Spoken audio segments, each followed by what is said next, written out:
반갑습니다. 한국금융개발원 강사 정문영입니다.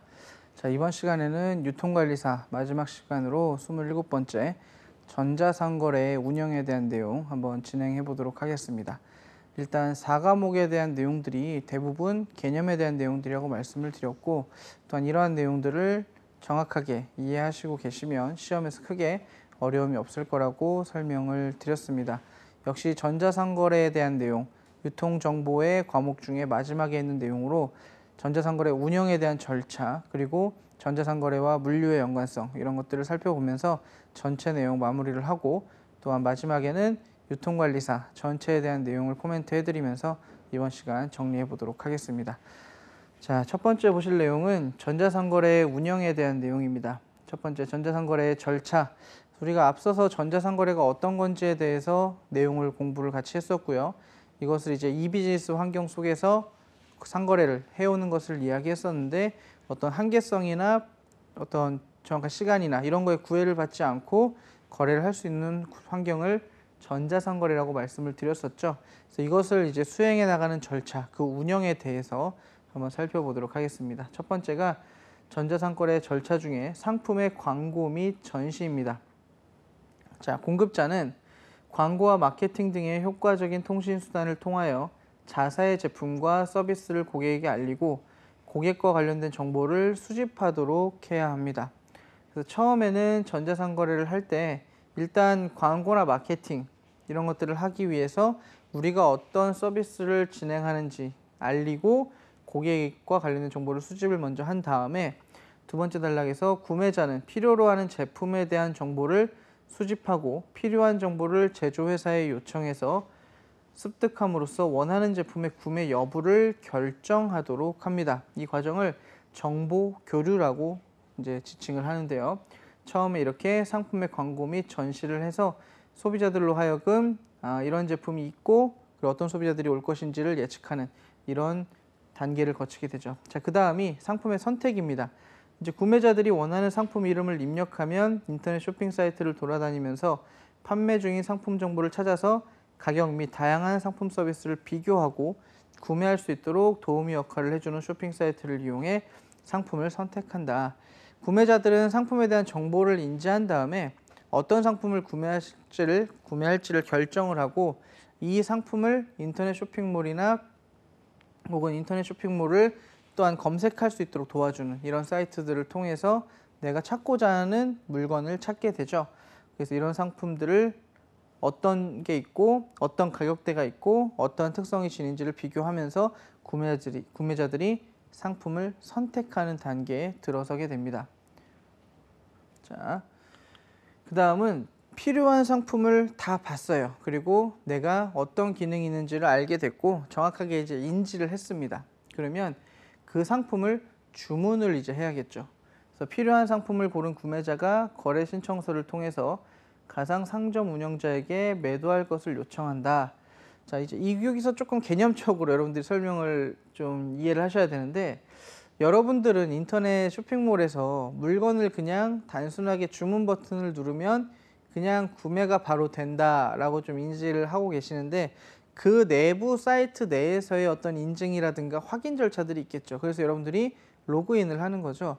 그래서 이러한 정보들이 이 사람이 거래를 해도 되는 사람인지, 그리고 우리가 물건을 판매해도 되는 사람인지를 확인하는 절차를 거치는 것을 이제 인증국을 통해서 거래 신원을 확인한다라고 이야기를 합니다.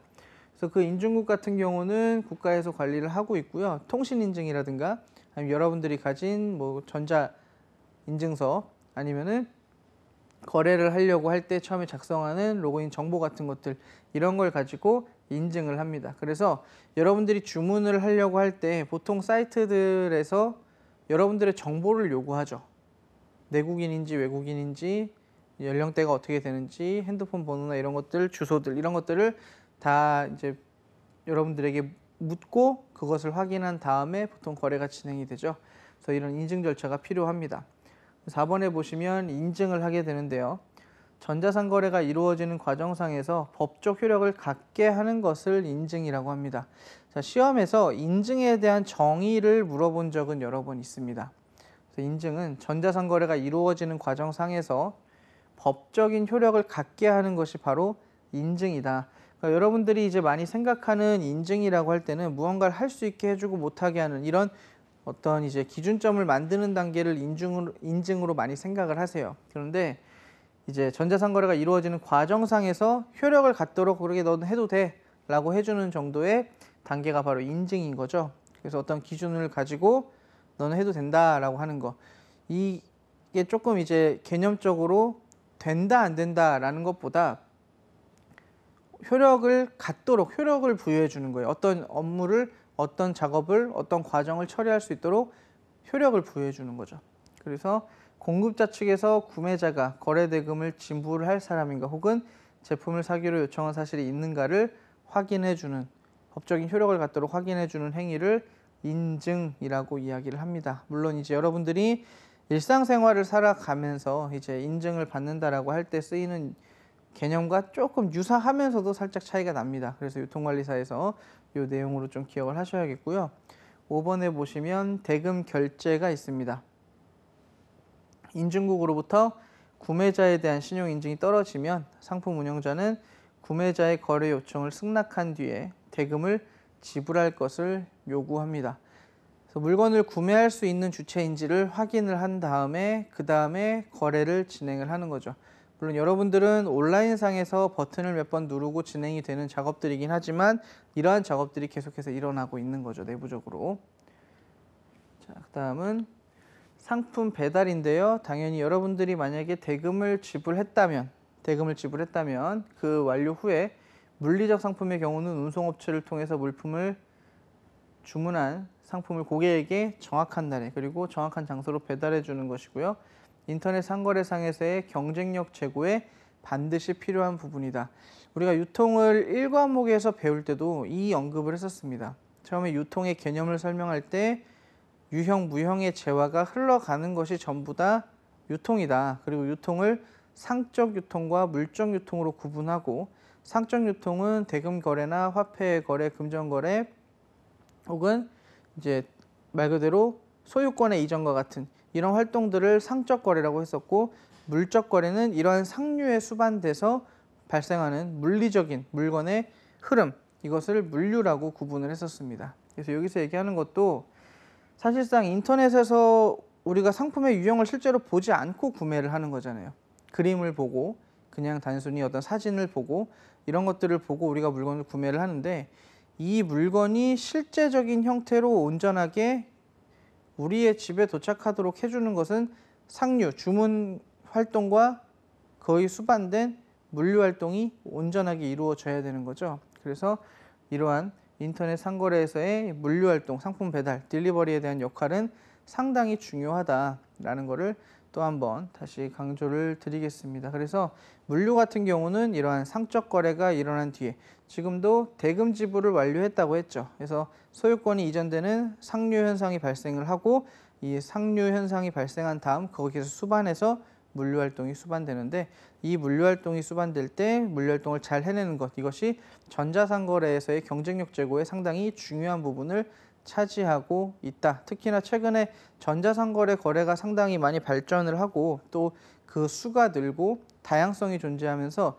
물류 활동들도 그 이제 다양한 전략이라든가 아니면은 실제로 더 빠른 서비스라든가 아니면은 더 나은 서비스를 제공하기 위해서 물류업체들도 노력을 하고 있습니다. 그래서 이것은 전자상거래 상류의 발달과 더불어서 함께 수반되는 물류의 영향력이 있기 때문에 그렇기 때문에 같이 발전을 하는 걸로 여러분들이 생각을 하시면 되겠죠.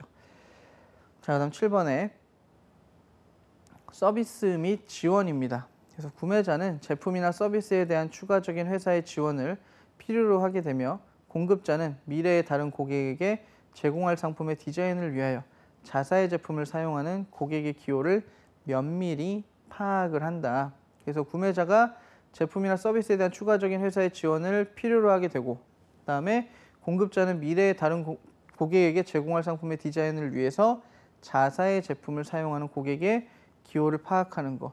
이제 거래가 사실상 물류까지 다 끝난 단계에서 추가적인 회사의 도움이 필요하다면 그때 도움을 주고 그리고 또한 새로운 고객에게 제공할 것을 하기 위해서 노력을 하는 단계. 이게 바로 서비스 및 지원 단계가 되겠죠. 그래서 실제 전자상거래 같은 경우도 우리가 단순하게 늘 이용을 하고 있지만 그거에 맞는 절차가 있고 또 그 내부적으로 다양한 요소들이 조금씩 존재한다라는 거 이렇게 기억을 하시면 되겠고요. 특히나 이제 이런 상품 배달에 대한 거 설명을 드렸지만 상류에 수반되는 물류 활동의 중요성 이거는 반드시 기억을 하셔야겠습니다. 그래서 전자상거래 절차를 7단계로 좀 정리를 해보면 사실상 이제 여러분들이 중간에 있는 인증국에 대한 내용 이거가 조금 이제 낯설고 어려울 뿐이지 다른 것들은 일반적인 내용들입니다. 인터넷상의 가상 상점에서 원하는 상품을 선택합니다. 인터넷 쇼핑몰이라든가 사이트에서 우리가 원하는 상품을 선택하죠. 그리고 나 구매하겠다, 돈 내겠다 라고 하죠. 그럼 운영자가 인증국을 통해서 신원을 확인합니다. 그래서 인증국은 보통 이동통신망의 관리 시스템입니다. 그래서 여러분들이 특정 사이트 같은 경우는 물건을 구매할 때 핸드폰 인증이라든가 아니면 여러분들의 정보를 인증해야 되는 경우가 있습니다. 이런 것들 구매를 할 때 확인을 하기 위해서 그렇죠. 그리고 인증국이 소비자에 대한 신용 인증을 허가하면 상점 운영자가 소비자의 거래 요청을 허가하고 여러분들에게 이제 대금 명세서라든가 이런 거를 지불을 하죠. 그러니까 이런 활동들이 인터넷상에서는 거의 순식간에 다 일어나고 있는 거죠. 여러분들이 구매 요청을 할 때부터. 자, 그 다음에 신용카드 혹은 전자화폐를 통해서 결제를 합니다. 여러분들이. 그런 다음에 소비자의 결제 확인이 되고 배송이 이루어지죠. 그래서 중간에 이제 인증국에 대한 내용 이 정도를 좀 기억을 하시고 일반적인 전자상거래 절차가 이렇게 흘러간다라는 겁니다. 그리고 결제를 할 때 6단계에 보시면 신용카드나 전자화폐를 적어놨죠, 제가. 신용카드나 전자화폐라고 한 이유는 실제 현금, 계좌이체 같은 경우는 그 무통장 거래라 그래서 여러분들이 거래를 한 이후에, 그러니까 말 그대로 물건을 구매를 한 이후에 우리가 나가서 주문을 하는 거죠. 근데 전자상거래상에서는 동시적으로 전자상거래가 이루어져야 되기 때문에 이런 신용카드나 전자화폐를 이용한 결제라고 좀 예시를 해놨고요. 소비자의 이러한 결제를 확인한 후에 바로 배송이 이루어진다라고 설명을 하고 있습니다. 1에서 7단계 봐두시면 되겠고요. 자, 그 다음에 전자상거래에서 거래되는 상품들 어떤 것들이 있는지 한번 보도록 하겠습니다. 첫 번째가 물리적 상품인데요. 유형 상품이라고도 부릅니다. 현실 세계에 실체가 존재하고 우리가 직접 만질 수 있는 상품, 이런 걸 물리적인 상품이라고 얘기를 하죠. 즉 식료품, 의류, 서적, 포도주 등 뭐 어떤 것이든 눈에 보이고 만질 수 있으면 상관이 없습니다. 그래서 이런 일용품에서부터 보석과 같은 희소 상품까지 현실 세계에서 거래되는 거의 모든 물건은 유형적인 상품인 물리적 상품에 속합니다. 그래서 전자상거래에서도 여러분들이 사진이나 동영상 같은 것들을 보고 그 물건을 구매를 하죠. 이런 것들 물리적 상품이고요. 디지털 상품이라는 것은 디지털로 생산, 유통, 소비, 저장될 수 있는 모든 상품들을 얘기한다. 여러분들이 어떤 영화를 보거나 드라마를 보거나 할 때 결제를 하는 것들이 있죠. 이런 것들은 뭐 영화나 그 드라마라는 게 눈에 보이는 형태는 아닙니다. 물론 영화나 드라마를 눈으로 보지만 그 형태가 디지털로 된 상품이죠. 생산, 유통, 소비, 저장될 수 있는 모든 상품들을 얘기하고요. 디지털 상품의 실체는 만져볼 수 없으며 단지 컴퓨터를 통해 보거나 즐길 수는 있습니다. 이런 것들 대표적이고요.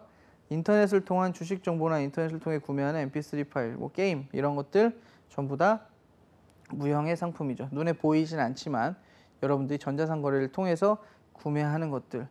그러니까 예를 들어서 게임에서 어떤 것을 사기 위해서 결제하는 이런 아이템 사는 비용들 이런 것들도 전부 다 디지털 상품이라고 보는 거죠. 그런 게 눈에 보이진 않고 다만 즐길 수는 있는 거죠. 이런 것들을 디지털 상품, 무형 상품이라고 이야기를 합니다.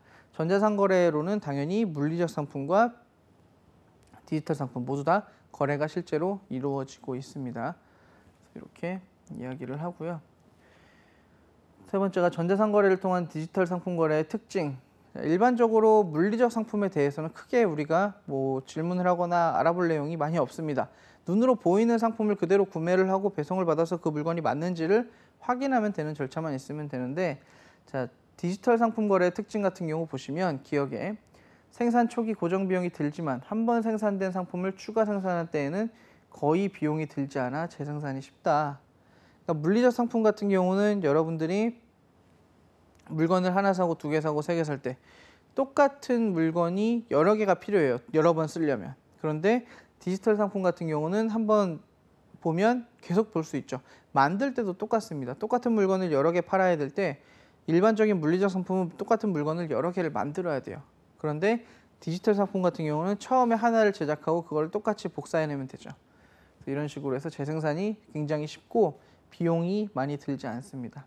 니은에 보시면 배송을 위한 물류에 신경을 쓸 필요가 없다. 유형적으로 배송을 할 필요가 없죠. 물리적으로 배송을 할 필요가 없기 때문에 뭐 온라인상에서 전자상에서 거래가 돼서 바로 뭐 다운로드를 받거나 아니면 온라인에서 다 확인을 할 수 있도록 되어 있죠. 그래서 딱히 물리적 배송이 신경 쓸 필요가 없다. 그리고 디귿에 보시면 상품의 분리나 합성이 자유롭다. 그러니까 말 그대로 눈에 보이지 않는 무형재 그리고 실제로 디지털 상품이기 때문에 이렇게 상품을 분리하거나 합성하는 것들이 유연성 있게 할 수 있다. 리을에 다양하게 변형시켜 판매가 가능하며 또 문제가 되는 게 불법 복제가 가능하죠. 그래서 일부 프로그램을 통해서 이런 식으로 거래를 하는 경우도 있죠. 그래서 이런 디지털 상품 거래의 특징도 같이 좀 기억을 해 놓으시고요. 무형재이기 때문에 이런 특성을 지닌다라고 보시면 되겠죠. 자, 큰 3번에 보시면 전자상거래와 물류유통. 자, 요 파트를 조금 중요하게 여러분들이 생각을 하셔야 되는데요.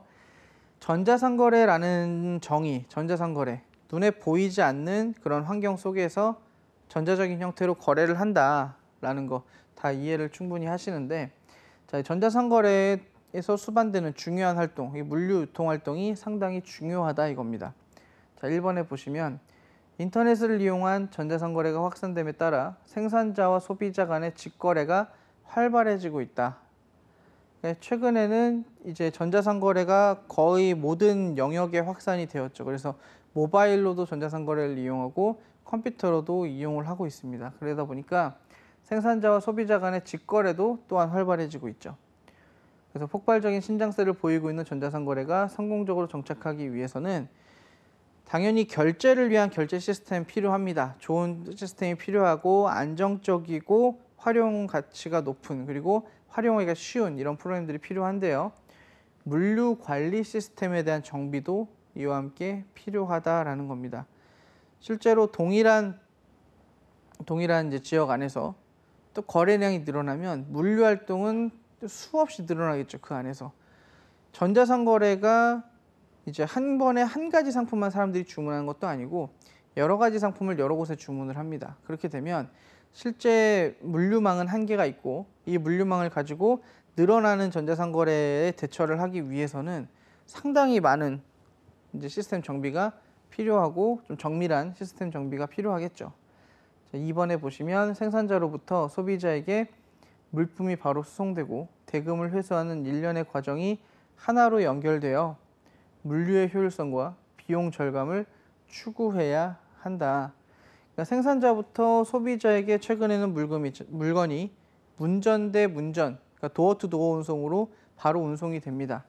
수송이 되는데 대금을 회수하는 일련의 과정이 다 하나로 연결돼 있죠. 이런 것들도. 그래서 물류의 효율성과 비용 절감을 위해서 이 사이에 이제 어떻게 할 것인가, 더 빠르게, 더 안정적으로 어떻게 할 것인가를 고민을 해야 되죠. 그래서 최근에는 고객 지향적인 물류 배송 체계를 갖추기 위해 신속하고 정확한 배달, 그리고 배달 상황 추적, 반품 서비스, 품질 보증 등의 전략을 추구하게 하고 있습니다. 그래서 최근에는 이제 물론 빠른 배송 같은 경우도 다양한 종류의 뭐 당일 배송이나 이길 배송 같은 경우는 거의 이제 회사별로 만연해 있는 상태고요.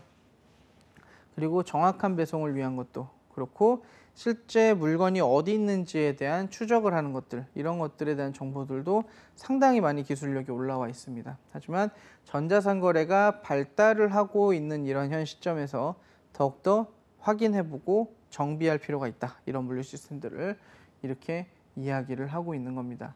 그래서 전자상거래가 늘어나면 늘어날수록 물류활동이 늘어난다. 그래서 물류활동에 대한 정비가 필요하다의 정도로 개념을 정리하시면 되겠죠. 자, 그리고 세 번째가 통합물류의 핵심은 물류 관련 주체 간 파트너십의 형성과 정보의 공유에 있다.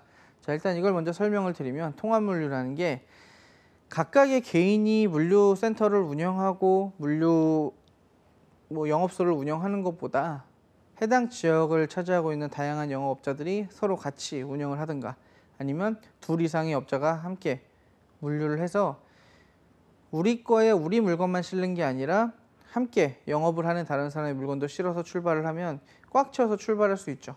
그리고 최대한 빈 차로 돌아다니지 않을 수 있도록 만들 수 있습니다. 서로의 물건을 다 배송을 하다 보면. 그러니까 이런 것들. 그리고 영업을 할 때 서로의 위험성. 나 혼자 했을 때보다 함께 했을 때가 위험성이 낮아질 수 있겠죠. 뭐 투자라든가 다양한 노하우를 서로 습득할 수 있으니까. 그리고 실제로 이제 업무 절차를 혁신할 수 있고 서로 자원 관리 같은 것들도 큰 회사와 작은 회사가 결합되거나 큰 회사와 큰 회사가 결합되거나 작은 회사와 작은 회사가 결합되든가 어떤 상황 속에서도 전사적인 자원 관리가 가능하고 좀 효율적인 고객 대응 같은 것들이 가능해질 수 있겠다. 그래서 통합 물류를 하는 것이 좋지 않겠냐라고도 이야기를 하고 있습니다. 각각의 영역에서 각각의 차량을 가지고 각각의 운송 수단을 가지고 이제 물류 영업을 하는 것이 아니라 좀 통합된 형태로 함께 운영하면서 효율성을 극대화해보자 이런 말들도 나와 있죠. 그래서 이런 것들을 이제 물류에서는 물류 공동화라고도 이야기를 합니다. 그래서 물류 공동화를 하는 것이 도움이 되지 않겠냐라고 이야기를 하는 거죠. 4번에 보시면 전자상거래의 발전과 함께 고객 위주의 다양한 부가가치를 제공하는 부가가치 물류의 개념이 중시되면서 새롭게 등장하고 있는 용어가 바로 E-로지스틱스 그리고 ESCM, 사이버 물류, 물류 E 마켓플레이스 그리고 제4자 물류 같은 것들 이런 것들이 상당히 중요해지고 있다. 그러니까 이제는 단순한 물류 활동뿐만 아니라 고객에게 물류를 통한 부가가치를 제공해주기 위해 노력을 해야 된다라고 이야기를 하고 있습니다. 그래서 이 로지스틱스 같은 경우도 일반적으로 물류 활동을 수행함에 있어서 전자적인 형태로 배송의 추적이라든가 물건의 상태라든가 이런 것들을 확인할 수 있도록 하고 다양한 물류 시스템을 적용한 물류 활동을 하는 게 바로 이 로지스틱스고요. 뭐 ESCM이나 사이버 물류, 물류 E-마켓플레이스 같은 것들도 기존에 있던 전략들을 가지고 비즈니스 환경을 인터넷 환경으로, 온라인 환경으로 변경을 시킨 거죠.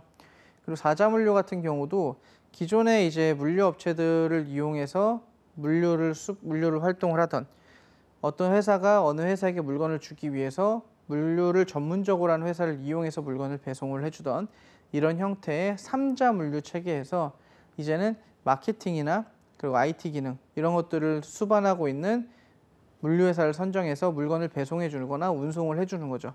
그러면 좀 더 효율적으로 물류 활동을 할 수 있고 조금 더 나은 물류 환경을 만들 수 있게 되는 것. 이게 4자 물류라고 지칭을 합니다. 그래서 현재 일반적인 물류 활동을 외주를 하는 걸 3자 물류라고 하고 이 상태에다가 컨설팅이나 IT 기술 혹은 이러한 기능을 가진 회사들이 함께 결합해서 운송을 하는 것. 이것을 4자 물류 형태라고 이야기를 하는데 전자상거래가 발달하면서 고객에게 더 나은 서비스를 제공해주고 더 빠르게 제공해주고 하기 위해서 이러한 형태들이 생겨났다라고 이해를 하시면 되겠습니다. 이제 우리 시험에서는 보통 4자 물류와 3자 물류에 대한 언급은 가끔 있고요. 일반적으로 4자 물류는 3자 물류에 더해진 기능이 있다. IT나 마케팅 기능이 더해졌다. 혹은 그런 회사들과 이제 함께 물류 활동을 수행하면서 더 효율적으로 소비자들에게 물류 활동을 수행할 수 있도록 도와준다. 이렇게 얘기하는 게 4자 물류입니다. 그래서 마케팅과 IT라는 것을 포인트로 잡아두시면 되겠고요. 자, 밑에 보시면 전자상거래와 함께 물류 관련 경영 전략의 효율적 활용이 요구가 되고 있다. 그러니까 물류 활동이라는 것이 실제 전자상거래, 즉 상류의 활동이 생겨나면 항상 수반이 돼야 되는 활동입니다. 그렇기 때문에 전자상거래가 늘어나는 만큼 그 능력을 따라가 줘야 그 상류의 전자상거래의 확장폭을 따라가 줘야 이 물류가 효율적으로 이루어질 수 있습니다. 근데 이제 아직까지 이제 그러한 큰 문제점은 없게 진행이 되고 있지만 더 앞으로 지속적으로 전자상거래가 발달할 것이기 때문에 경영 전략이나 시스템 정비, 물론 여러 물류 기업들이 수없이 노력을 하고 있습니다. 다양한 물류 시스템을 도입을 하고 또한 고객 서비스, 고객 부가가치를 높이기 위한 노력을 하고 있죠. 이런 활동들 계속 필요하다. 그리고 물류 업체는 새로운 부가가치 물류에 대한 적응력이 요구가 된다. 자, 기업체들은 특히나 물류 기업체들은 물류 활동을 하면서 새로운 부가가치를 창출하기를 희망합니다. 당연히 한 번 이왕 물건을 가져다 줄 거 더 좋게 갖다 주고 빨리 갖다 주면 소비자 입장에서 만족을 얻기 때문에 다양한 부가가치를 제공받을 수 있겠죠. 그래서 이런 것들에 물류 업체들이 적응력이 요구된다. 한마디로 더 많이 연구하고 더 많이 노력을 해야겠다라는 겁니다. 그래서 전자상거래에 수반되는 이런 물류 활동들이 전체적으로 효율성을 좀 도모할 수 있어야 되고, 그리고 효율성을 기반으로 해서 실제로 고객들이 만족하는 수준까지, 고객들이 어떤 부가가치를 제공하든 그것을 이용할 수 있을 만큼의 어떤 만족감을 느낄 때까지, 이럴 때까지 물류활동에 대한 정비가 좀 필요하겠다. 전자상거래가 그만큼 발달을 많이 하고 있다는 뜻이죠. 그래서 물류업체와 이런 전자상거래 업체들이 좀 유기성 있게 이렇게 현재도 흘러가고 있지만 앞으로 더 노력을 해야겠다라고 설명을 하고 있는 겁니다. 그래서 실제로 이제 이러한 전자상거래 그리고 물류의 연관성은 상당히 중요하기 때문에 이렇게 언급을 했고요. 전자상거래의 발달과 배송 정책이라고 해놨는데요. 이제 보통 배송이라고 하면 앞서 설명했던 일반적인 물류 활동에 이제 추가해서 소비자들에게까지 닿는 이제 운송을 보통 배송이라고 얘기를 하는데요. 판매자의 물류센터에서 영업 전까지 단순 배달에서 벗어나 최종 소비자에게 제품을 직접 인도, 설치, 사용법 교육 등을 수행하는 종합 물류 서비스의 일부다. 그러니까 전자상거래 같은 경우 이제 물건의 수요량 그리고 물건의 물류량이 상당히 많이 늘어나면서 단순하게 이제 배달하는 걸로는 소비자들이 만족감을 얻지 못한다. 그래서 제품을 직접 인도하고 설치하고 사용법 교육 등까지 수행하는 종합물류 서비스를 실시하는 게 어떤가라는 거죠. 그 일부로서 배송 시스템을 얘기합니다. 어떤 걸 하느냐? 주로 오더 등록이나 출고 처리, 택배 진행 관리, 사후 관리 등의 기능을 수행합니다. 실제로 이제 특정 사이트들 그리고 그 배송을 물론 여러분들이 직접 확인을 할 수 있지만 특정 사이트들은 배송이 시작되거나 배송이 준비가 되면 지속적으로 알려줍니다. 배송 중이고 어디에 물건이 있고 이런 것들을 알려주는 경우가 있는데 이런 것들이 다 배송 시스템 중에 하나죠. 그리고 실제로 택배 진행 관리나 사후 관리까지 택배를 잘 받았는지 그리고 택배를 이렇게 놓고 가니 이렇게 확인하세요라고 하는 이런 사후 관리들까지 사실상 우리가 면밀하게 이런 것들에 대해서 만족감을 표출하는 경우도 많이 없지만 실제로 그러지 않은 경우에 맞닥뜨려 보면 그렇게 해주던 것이 얼마나 좋은 서비스였는지를 알게 됩니다. 그래서 실제 이런 서비스들이 배송 시스템에 들어가 있고요. 단순히 물건을 가져다 준다기보다 조금 더 나은 서비스를 제공해 준다라는 개념이죠. 그리고 두 번째가 택배 서비스입니다. 소형, 소량의 화물을 트럭, 오토바이 등을 이용하여 운송인의 일괄 책임 아래 문전까지 운송해주는 소화물 일괄 운송 서비스를 택배 서비스라고 이야기를 합니다. 그래서 소형이고 소량입니다. 그래서 화물을 트럭이나 오토바이 등을 통해서 운송해 주는 거. 여러분들이 보통 친구에게 보내는 물건이나 아니면 가족들에게 보내는 그런 물건들 대부분 이제 소형 소량의 화물을 보내게 되죠. 이런 것들을 이용하는 걸 택배 서비스라고 이야기를 합니다. 자, 그다음에 이러한 택배 시장이 급성장하고 있는 원인을 한번 또 살펴볼 필요가 있는데요. 당연히 전자상거래가 늘어났기 때문에 같이 함께 늘어난 거는 맞고요. 자, 보시면 전자상거래와 통신 판매 업체들의 매출 성장과 비례해서 택배 수요가 크게 늘고 비용 절감을 위해 물류 부문을 아웃소싱하는 기업들이 증가하고 있다. 자, 물류를 하던 기업들도 이제 물류업을 외주를 주는 경우가 있습니다. 혹은 물류업을 하려고 이제 뛰어들려고 했던 기업들이 물류를 외부 기업으로 떼내는 경우가 있어요. 그 이유가 당연히 뭐겠죠? 실제 물류업을 수행하려고 하다 보니 막대한 비용과 상당한 시스템의 구축이 필요하다는 거죠. 그래서 비용 절감을 위해서 물류 부문을 아웃소싱을 하는 기업들이 증가하고 있습니다. 주문량은 많아지고 우리 스스로가 물류를 감당하기는 어려우니까 외주를 주는 거죠. 이런 식으로 많이 하고 있고요. 4번에 수배송 공동화를 보시면 동일 지역, 동일 업종을 중심으로 수배송의 효율을 높이고 비용을 절감하기 위해 2인 이상 공동으로 물류센터와 물류기지 운영 그리고 공동 배송을 하는 것을 수배송 공동화라고 이야기를 합니다. 앞서서 설명을 드렸던 이제 통합 물류에 대한 내용, 함께 물류 활동을 수행하면서 위험성을 줄이고 효율성을 올리기 위한 거, 이게 바로 수배송 공동화죠. 그래서 실제로 그 물류의 물동량이 늘어나고 지역별 물동량이 늘어나면서 혼자서 여러 군데를 여러 번 도는 것보다 하나의 센터를 만들어서 공동으로 운영하면서 해당 지역의 물건을 함께 보내는 것이 훨씬 더 효율적으로 인지되고 있고 그렇게 하고 있습니다. 이런 수배송 공동화도 도움이 되겠죠. 그래서 전자상거래에서는 현재 전자상거래가 상당히 늘어나고 있다. 그러면서 물류 거래가 상당히 늘어나고 있다. 그래서 기업들이 이제 배송 시스템을 적용하거나 이제 소화물 시스템인 택배 시스템을 운영을 하는데 이러한 택배 거래도 현재 물류량이 너무 많기 때문에 보통 외주를 주는 기업들이 늘어나고 있다. 그리고 이럴 때는 수배송을 공동화해서 물류를 효율적으로 관리하는 것이 좋겠다라고 이야기를 하고 있습니다. 그래서 기억을 해놓으시면 되겠고요. 자, 두 번째가 이제 전자결제 시스템입니다. 여러분들이 이제 인터넷 쇼핑몰을 통해서 전자상거래를 할 때 물건을 구매할 때 그때 이제 활용을 하는 시스템인데요. 1번에 보시면 판매자나 구매자가 안심하고 인터넷상에서 전자상거래를 할 수 있도록 하기 위한 편리하고 효과적인 전자지불 시스템을 이야기합니다. 그래서 전자결제 시스템의 요구 조건들 쭉 나오는데요. 일반적으로 암호화가 돼 있어야 되고요. 그리고 그 기존의 이제 지불 수단들 이런 것들을 다 활용할 수 있어야 되고 누가 결제를 했고 이런 것들에 대한 이제 보안성, 이런 안정성이 있어야 되겠고요. 그리고 실제 그 현금을 사용하거나 이랬던 거래 환경보다는 다소 복잡하기 때문에 소비자들이 직관적으로 그리고 조금 더 쉽게 결제를 할 수 있도록 다양한 인터페이스들을 좀 갖춰야 되는 이런 특성을 지니고 있는 게 바로 전자결제 시스템입니다.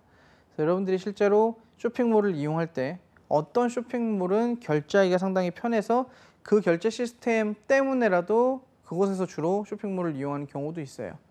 그러니까 실제로 전자결제를 할 때 그 수단이나 방법이 복잡할 때는 결제를 하려다가도 내가 너무나 선호하는 상품은 아니고 그냥 충동적인 상품들 같은 경우에는 실제 결제를 하다가도 그냥 복잡해서 구매를 안 하는 경우도 생겨날 수도 있죠. 그래서 그만큼 이런 인터페이스를 잘 갖춰놔야 된다. 사용자 환경을 잘 갖춰 놓도록 해야 된다. 전자결제 시스템의 개요고요. 전자결제 시스템의 의의를 보시면 판매자와 구매자 간의 1:1 대면이 필요가 없다. 당연히 비대면으로 하는 게 원칙이고요. 니은에 시간과 장소에 관계없이 거래가 가능하다. 전자적으로 거래하기 때문에 굳이 시간과 장소가 중요하지 않습니다. 그리고 디귿에 신용카드, 전자수표, 전자화폐와 같은 디지털 금융수단이 활용이 되고요. 리을에 운영비용의 감소로 온라인 상거래를 증가시키더라. 이렇게 설명을 하고 있습니다. 그래서 전자결제 시스템을 정리를 하면 효과적인 전자지불 시스템을 활용할 수 있도록 하고 그리고 위조나 변조나 조작 행위가 불가능하고 사생활 보호 기능이 가능해야 되겠습니다. 그리고 혁신적인 온라인 사용자 환경이 필수적이다. 고객들이 아무리 좋은 서비스 전자결제 시스템이라도 유저 인터페이스가 좋지 않으면 사용자 환경이 좋지 않으면 활용하기가 어렵다. 그래서 이런 것들을 갖추고 있어야 되고 이런 걸 갖추고 있는 것을 전자결제 시스템이라고 이야기를 합니다. 크게 어려운 개념들은 아니죠. 그냥 개념만 여러분들이 머릿속에 넣어두시면 되고요. 전자결제 시스템의 이제 발전 과정입니다. 과거로부터 어떻게 전자결제 시스템이 발전을 해왔는지 1단계는요. 이제 전자결제니까 주문은 이제 인터넷은 있던 시대로 인터넷은 통해서 주문이 이루어집니다. 인터넷을 통해서. 근데 지불은 인터넷 외부에서 이루어지는 방식이었죠. 과거에는. 어떤 결제 시스템이 없기 때문에 물건을 선택하고 구매를 희망하는 것은 인터넷으로 표시를 하지만 이것을 구매하기 위해서 내가 현금을 붙이거나 무통장 입금을 하거나 자 그래서 실제 거래가 완성되기까지의 텀이 너무 깁니다. 내가 주문을 해놓고 돈을 입금을 해야 확인하고 다시 또 확인이 돼야 배송이 되니까요. 그래서 전자상거래의 효용을 사실상 최대화할 수 없었고 전자상거래라고 부르긴 하지만 진정한 의미의 전자상거래 지불 시스템이라고는 말할 수 없는 형태. 이게 바로 초창기 때 결제 시스템이었죠. 그런데 2단계가 되면서 자, 그 다음으로 보안이 유지되지 않은 상태에서 인터넷을 통해 신용카드 번호와 금융 정보를 송수신하여 결제하는 방식. 그러니까 크게 보안에 대한 이제 언급이 없고 그거에 대한 중요성이 없던 시절, 그냥 카드로 결제를 하면서 그런 정보가 새나갈 수도 있던 이런 상황이었죠. 그래서 인터넷에서 송수신자가 교신하는 메시지는 평균적으로 여러 네트워크 노드를 경유하게 되므로 우리가 집에서 인터넷을 하더라도 이 인터넷 회선이 여러 가지로 연결이 돼서 바깥으로 빠져나가고 그게 인터넷 본사까지 가는 거죠. 그래서 연결이 되는 건데 평균적으로 여러 네트워크 노드를 경유하게 됩니다. 우리가 인터넷 쓸 때. 그래서 네트워크의 중간 지점에서 해커에게 해킹당할 위험이 있었죠. 그러니까 적절한 보안 시스템도 많이 없었고 결제에 대한 안정된 시스템도 그다지 존재하지 않았던 때. 이때가 2단계고요. 3단계는 암호 방식을 이용한 신용카드 및 전자수표에 의한 지불 방법이다. 그래서 현재 판매자 중심의 많은 인터넷 쇼핑몰에서는 현재 이러한 지불 방식을 채택하고 있다. 그러니까 이제 보안이 된 암호 체계를 바탕으로 한 신용카드 결제, 그리고 전자수표에 대한 결제. 자, 그리고 판매자들은 신용카드 번호와 같은 비밀 정보의 기밀성을 유지하는 지불 시스템을 구축할 수 있다. 그러니까 이제 보안성이나 안정성 있는 프로그램들이 다양하게 나와 있기 때문에 이런 것들을 선택할 수 있다는 거죠. 하지만 단점으로는 여러 판매 사이트에서 구매를 할 경우 그때마다 고유 번호와 비밀번호를 여러 개 사용해야 하는 불편함이 있고 신용카드로 결제하는 소액 결제는 거래 비용이 높아서 비경제적인 측면이 있다. 실제로 이제 거래를 할 때 이런 카드 결제나 이런 걸 할 때 소액 결제를 하게 되면 카드를 통해서 결제를 하도록 도와준 그 카드 회사, 피지사라고도 보통 얘기를 하고 이제 벤사라고도 보통 얘기를 하는데 이 벤사들이 물품 구매 대금 중에 일부를 수령하죠. 수수료로서. 그래서 소액 결제를 할 때는 판매자가 전자결제 시스템을 구축해 놓고도 별로 그렇게 돈이 안 벌리는 비경제적인 이런 상황을 맞이할 수도 있다라는 거죠. 하지만 이제 암호 방식을 이용한 신용카드 결제 형태가 등장을 한 거죠. 자, 그 다음에는 신뢰할 수 있는 제3자인 브로커에 의한 지불 방식이다. 최근에 이제 보안성이 좀 강화되고 이런 연계된 회사들이 등장을 하면서 우리가 거래를 할 때 특정한 한 회사의 거래 결제 시스템을 활용을 해서 내가 구매자로서 판매자와 거래를 하는 겁니다.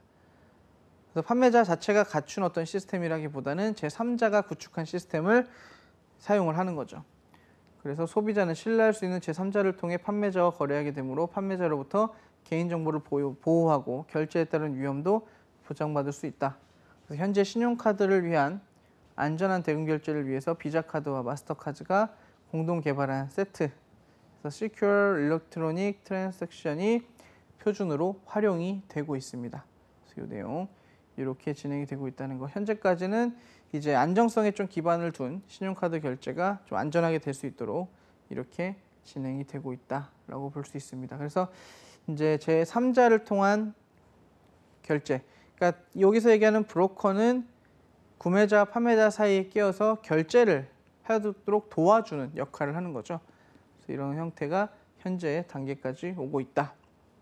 여러분들이 이제 인터넷 쇼핑을 하실 때 늘상 보던 다양한 회사들이 있죠. 결제를 하려고 할 때 뜨는 다양한 회사들, 그런 경우를 이야기를 하는 겁니다. 자, 그리고 전자결제 이제 보안과 관련된 내용이 있는데요. 반드시 이거를 기억을 하셔야 됩니다. 전자상거래 관련 보안 기능에 기밀성 인증, 무결성 부인 방지, 일단 좀 기억을 하셔야 되는데요.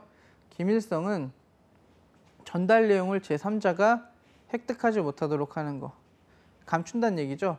내가 어떤 내용을 보냈는지가 보이지 않아야 되는 게 바로 기밀성입니다. 그래서 이러한 기밀성을 갖고 있어야 되고 전자상 거래 관련했을 때, 그리고 인증이라는 것은 정보를 보내오는 사람의 신원을 확인하는 단계, 이것을 인증이라고 합니다. 그래서 법적인 효력을 부여해 주는 거죠. 우리가 아까 앞에서 전자상거래에 대한 이야기를 할 때 같이 설명을 드렸었는데요. 정보를 보내오는 사람의 신원을 확인하는 겁니다. 그래서 오케이, 너는 거래를 해도 돼, 이렇게 하는 거. 디귿의 무결성입니다. 전달 과정에서 정보가 변조되지 않았는지 확인을 하는 것. 자, 기밀성은 보낸 정보를 알 수 없도록 하는 거고요. 무결성은 전달 과정에서 정보가 변조되지 않았는지를 확인하는 단계를 무결성이라고 이야기를 합니다. 자, 그리고 리을에는 부인 방지라고 되어 있는데요. 메시지의 송신이나 수신에 대해 보내거나 받지 않았다고 부인하는 것을 방지하는 보안 기술이다. 그러니까 메시지를 보냈어요. 그럼 메시지를 보낸 것을 상대방이 확인을 했어야 되는 상황인데 확인을 했냐 안 했냐가 이제 문제가 되는 경우도 있습니다. 난 못 받았다 뭐 이렇게. 그러면 그 정보가 실제로 잘 송신이 됐는지, 혹은 내가 보냈는데 상대방이 수신을 못했다 그러면 그게 실제로 수신이 되었는지, 이것에 대한 것을 부인하는 것을 방지하는 보안 기술, 즉 정보가 제대로 전달이 되었는지에 대한 여부를 확인하는 기술, 이것을 부인 방지라고 이야기를 합니다. 그래서 전자결제 보안에서 이러한 기밀성 인증, 무결성, 부인 방지에 대한 내용 특히나 잘 기억을 하셔야겠고요. 보통 시험에서 이제 관련 보안 기능으로서 하나 정도 물어보는 문제들이 출제가 된 적이 있습니다. 자, 그리고 거래에 대한 안전장치가 있는데요. 여러분들이 이제 최근에 이제 중고거래가 많아지고 이런 것들을 많이 해보셨을 거예요. 그러면 거래를 함에 있어서 내가 사고 싶은 물건이 저렴한 가격으로 나와 있음에도 불구하고 거래의 안정성 때문에 쉽게 구매를 하지 못하는 경우가 많이 생깁니다. 그래서 이러한 것들을 방지하기 위한 것들을 여러 이제 중고 관련 업체들이라든가 아니면 이제 결제 시스템을 만드는 업체들에서 제공을 해주고 있는데, 자, 거래의 안전장치가 이제 어떤 것이 있냐 한번 살펴보자는 거죠. 첫 번째가 후불제입니다. 자, 전자상거래 업체가 물품 대금을 받지 않고 제품을 소비자에게 보낸다. 그래서 소비자가 제품을 수령을 하면 대금 결제를 해서 거래 안전을 도모하는 서비스다. 자, 누구의 측면이에요? 실제 구매자의 측면에서 거래의 안정을 도모한 거죠. 근데 전자상거래 업체 입장에서는 어때요? 우리가 물건을 먼저 보내기 때문에 돈을 떼일 위험이 항상 존재를 하는 거죠. 보통 이런 상품들 같은 경우에는 상품의 판매가 자신 있는 경우, 상품이 진짜 자신 있는 경우에 그럴 수도 있고요. 아니면 상품의 점유율을 늘리기 위해서 소비자들이 물건을 받았을 때 써보면 일단은 처음에는 이제 무료로 받았다는 개념이 있기 때문에 심리적으로 구매하고 싶은 욕구가 생겨날 수도 있습니다. 그래서 이런 것들을 노리는 경우도 있고요. 이렇게 해서 후불제를 실시를 하는 것도 소비자 입장에서의 거래의 안전장치죠. 그리고 보상보험은 기억해 보시면 전자보증보험은 거래건에 대해 판매자나 보증보험사에게 보증보험을 가입하는 형태가 바로 보상보험입니다. 그래서 구매자가 정당한 물품 배송이나 용역 제공을 받지 못하면 건별로 보증보험을 보상받을 수 있도록 하는 제도. 그러니까 실제로 물건을 내가 원하는 목적의 물건을 받지 못하는 경우 이것에 대해 손해를 떼이는 게 아니라 보증보험사가 이거를 나에게 보상해주는 제도를 보상보험이라고 하죠. 이것도 역시 소비자를 보호하기 위한 거래 안전장치라고 볼 수 있습니다. 그 다음은 이제 에스크로 제도라고 있습니다.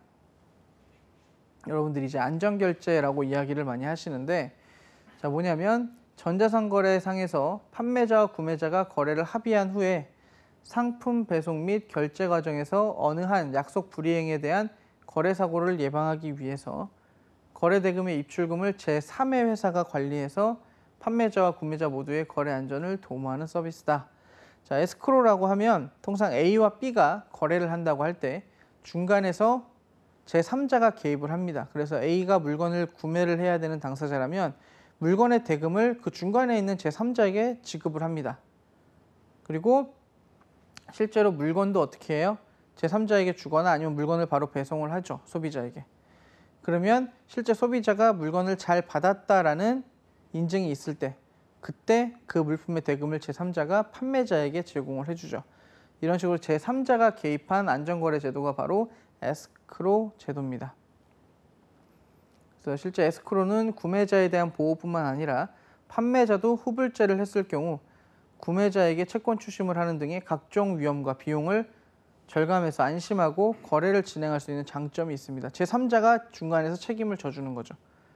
그렇기 때문에 비대면 거래인 전자상거래에서 구매자와 판매자 양측을 전자상거래상의 피해 사고로부터 모두 다 보호할 수 있는 장점을 지니고 있는 게 바로 에스크로 제도입니다. 그래서 실제로 여러분들이 많이 활용도 하고 계시죠.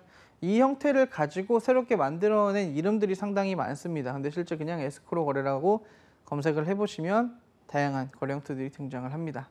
그래서 이렇게 하는 게 바로 에스크로다. 자, 그렇다면 기출문제들 어떤 게 있는지 한번 살펴보도록 할게요. 전자지불 시스템이 성공적으로 활용되기 위해 충족되어야 할 요건으로 가장 옳지 않은 것은 이라고 합니다. 자, 1번에 결제 시스템이 의도하였던 제기능을 수행하고 사용자들이 안전하다고 믿을 수 있도록 사기 거래를 방지할 수 있어야 한다. 그렇죠. 전자지불 시스템은 일단은 보안성이 생명입니다. 그리고 2번에 범죄 공격의 타겟이 될 수 있으므로 인터넷을 통해 전송되는 지불 관련 정보의 불법적 노출, 변조 혹은 파괴를 예방할 수 있어야 한다. 맞는 얘기고요. 3번에 신용카드 정보와 신원정보 등 사용자 정보에 대한 실명성이 보장되어야 한다가 아니라 익명성이 보장되어야 되죠. 신용카드 정보 같은 것들을 공개하면은 안 되는 거죠. 3번이 옳지 않다. 4번에 거래당 비용이 거의 무시할 정도로 적어야 한다. 실제로 전자지불 시스템의 수수료가 너무 세다면 그것은 물건을 판매하는 의미가 크게 없어집니다. 그래서 굉장히 적은 수수료를 감당할 수 있어야 되고요. 5번에 누구나 전자상거래상 대금 결제를 위해 쉽게 사용할 수 있도록 사용자 인터페이스를 설계해야 한다.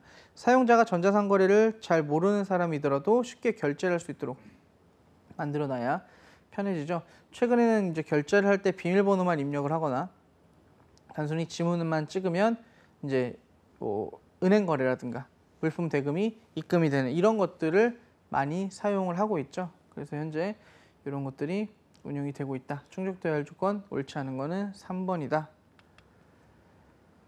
그다음에 전자상거래상 보안과 관련된 주요 관점 중 아래 글 상자에 괄호에 들어갈 내용을 순서대로 올바르게 나열한 것은 자, 이 형태가 이제 시험에서 가끔씩 등장을 하는 형태인데요. 가는 인터넷을 이용해 전송되거나 수신되어 웹에 표시된 정보가 승인되지 않은 다른 사람에 의해 변형이 없음을 보장하는 것이다. 자, 무결성 이야기하는 거죠. 변형이 없다. 자, 그리고 나는 메시지나 정보가 볼 수 있는 권한이 있는 사람에게만 보이게 하는 것. 아무나 보면 안 되는 거죠. 이거를 기밀성이라고 한다. 그래서 무결성과 기밀성 정답은 4번이 되겠죠.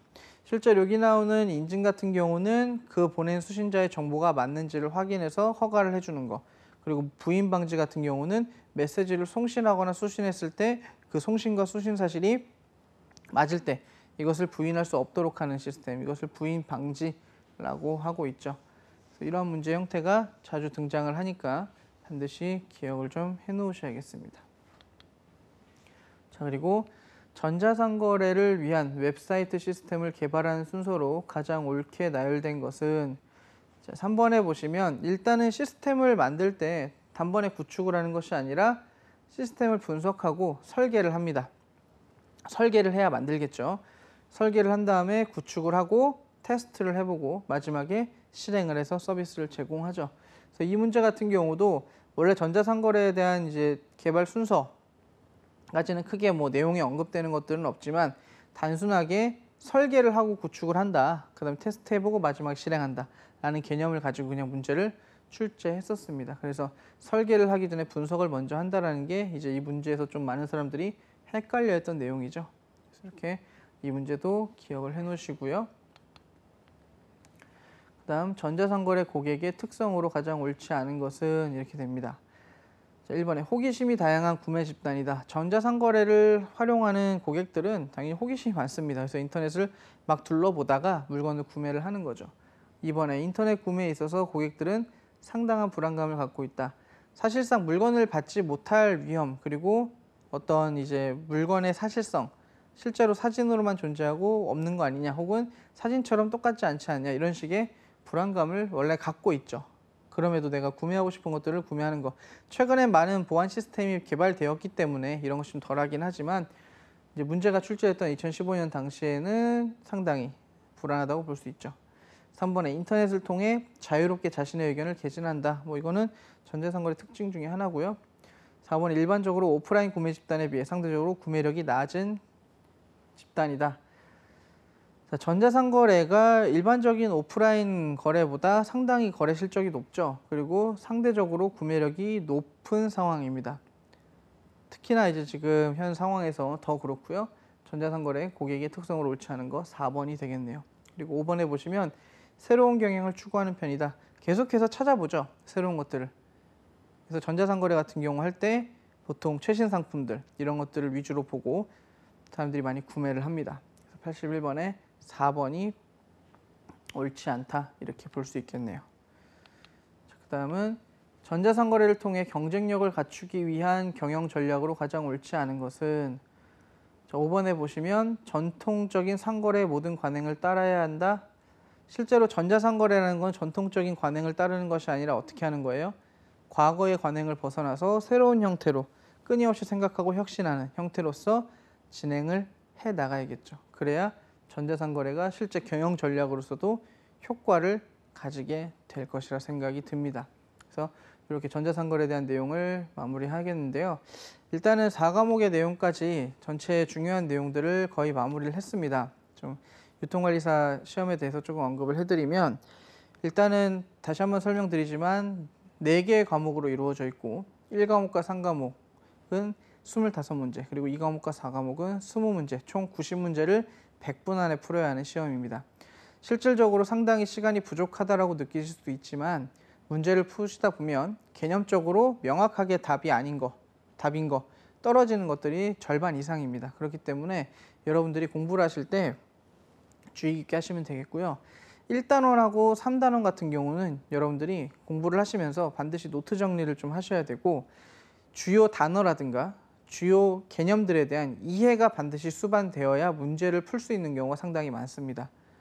왜냐하면 어떤 시스템이나 아니면은 정해진 이론을 가지고 문제가 출제되는 경우가 적고, 1, 3단원 같은 경우는 어떤 개념을 풀어서 그것을 이해한 상태에서 응용을 해서 문제를 출제하기 때문에 여러분들이 1, 3단원 같은 경우는 조금 주의 깊게 공부하시면서 개념을 암기하는 것은 물론이고 조금 이해까지 하셔야 되고요.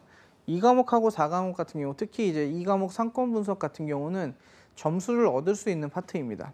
여러분들이 이론에 대한 공부만 명확하게 하시고, 제가 이제 물론 강의를 진행했지만 그 해당 이론들마다의 포인트가 있습니다. 시험에서 맞고 틀리게 내는 포인트들이 있거든요. 그런 것들을 잘 정리하시면 2과목 같은 경우는 실제 절반 이상의 문제들이 너무나 쉽게 풀리는 것을 실제 경험하실 수 있을 겁니다. 그리고 4과목 같은 경우, 이제 오늘까지 마무리가 됐지만 유통정보 과목 같은 경우도 실제로 여러분들이 하나의 개념, 하나의 이론을 정확하게 암기하거나 이해하고 계시면 문제에서 거의 그대로 맞고 틀린 것들을 구분할 수 있는 문제들도 꽤 많이 나옵니다. 하지만 이제 4과목 같은 경우가 여러분들이 많이 어렵다고 느끼시는 게 뭐 바코드라든가 포스 시스템이라든가 아니면 컴퓨터와 관련된 CAO, EOS, 뭐 칼스, EDI 이런 시스템적인 말들이 사실상 친근하지 않기 때문에, 그리고 시스템이라는 게 눈에 보이지 않기 때문에, 물리적인 것이 아니기 때문에 명확하게 딱 글로 읽고 이해하기가 상당히 어렵습니다. 그래서 이런 것들을 그림을 통해서, 그리고 제가 주로 진행을 했던 강의들을 보시면서 이 내용을 이런 단어로 그리고 이런 흐름으로 이해를 해야겠구나 라는 것을 반드시 알아두시면 역시 좋은 성과가 있으리라 생각을 합니다.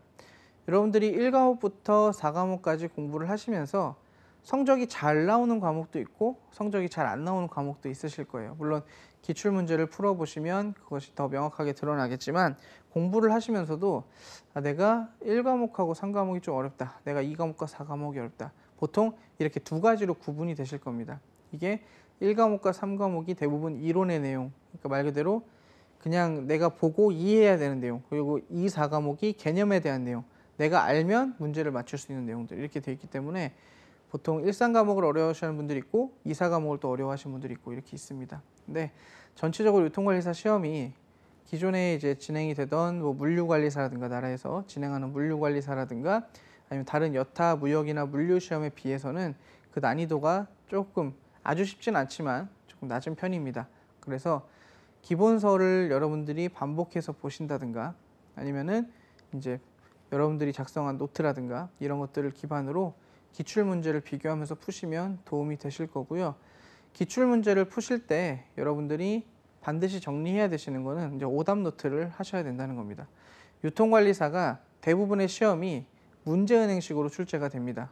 반복되는 문제들이 거의 1, 2년 주기로 반드시 있기 때문에 여러분들이 틀린 문제들은 그때 정확하게 알아놓고 넘어가시면 유사한 문제가 나왔을 때 또 안 틀릴 수 있습니다.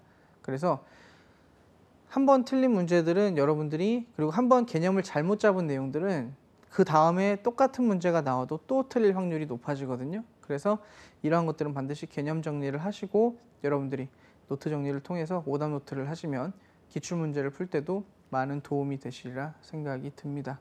그리고 제가 여러 번 말씀을 드리지만 1과목부터 4과목까지의 내용들이 전체 내용 100%를 내가 공부한다고 생각하면 실제 시험장에 갔을 때 오히려 헷갈리고 어려워집니다. 그래서 주요 키포인트들 내용들 있죠. 그리고 같이 정리했던 내용들, 강의를 진행했던 내용들 위주로 보시면서 조금 뺄 것은 빼고 집중해서 볼 것은 집중해서 보고, 그리고 내가 개념화해서 이해해야 되는 것들은 이해를 하고 단순 암기만 해야 되는 것들은 암기를 하고, 실제로 여러분들이 2과목에 있거나 4과목에 있는 내용들은 대부분 암기를 하면 충분히 이해도 되고 외우실 수 있습니다. 근데 1과목에 3과목 내용들은 말 그대로 서술형으로 쭉 풀어져 있는 내용들이라서 단순히 암기가 어렵습니다.